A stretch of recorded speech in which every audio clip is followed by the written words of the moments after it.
அஷ்ட சரஸ்வதிகள் இருக்கிறாங்க நிறைய பேருக்கு தெரியாது. அடியன் அறிந்து கொண்டதும் என்னுடைய நண்பர் டாக்டர் ஹரிஹரன் மூலமாகத்தான். சென்ற ஆண்டு டாக்டர் ஹரிஹரனுடைய வீட்டோட நவராத்திரி கொலுவை நம்ம சேனல்ல கவர் பண்ணி போட்டிருந்தோம். அதுலதான் அவர் அஷ்ட சரஸ்வதிகள் பத்தி அவ்வளோ டீட்டெயிலா கொலுல வச்சிருந்தார். அதை காட்சியும் படுத்தியிருந்தார். அதை பார்த்துட்டு பலரும் இந்த ஆண்டு எங்களுக்கும் அந்த மாதிரி அஷ்ட சரஸ்வதி காம்பாக்டான சைஸ்ல கிடைக்குமா அப்படின்னு கேட்டபோது தெய்வாதீனமாக நம்மளுடைய பிரபாகரன் அண்ணாவுடைய கொலு பொம்மைகள் ஸ்டோர்ல இருந்து இந்த ஆண்டு ரொம்ப அற்புதமான அஷ்ட சரஸ்வதிகள் வந்திருக்கிறாங்க. அதில் முதலாவதாக வரக்கூடியது மேதா சரஸ்வதி என்று அழைக்கப்படக்கூடிய சரஸ்வதி. அஷ்ட சரஸ்வதியில முதல் சரஸ்வதி இந்த மேதா சரஸ்வதி. அடுத்த இரண்டாவது சரஸ்வதி வாசஸ்பதி சரஸ்வதி நீங்க பார்க்கலாம்.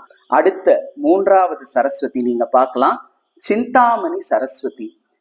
அடுத்து நான்காவது சரஸ்வதி மகா சரஸ்வதி எனக்கூடிய தேவியினுடைய பிரம்மாண்டமான வடிவம். ஞான சரஸ்வதியாக அடுத்த சரஸ்வதி ஐந்தாவது சரஸ்வதி. அடுத்த சரஸ்வதி ஆறாவது சரஸ்வதி அந்தரிக்ஷ சரஸ்வதி. ஆறாவது சரஸ்வதி என்பவள் கினி சரஸ்வதி எனக்கூடிய சரஸ்வதி. கடைசி சரஸ்வதி ஸ்ரீவித்யா சரஸ்வதி என்று அழைக்கப்படக்கூடிய சரஸ்வதி. மேதா சரஸ்வதி துவக்கம் என்று சொன்னால் இந்த ஸ்ரீவித்யா சரஸ்வதி தான் முழுமை அப்படின்னே சொல்ல.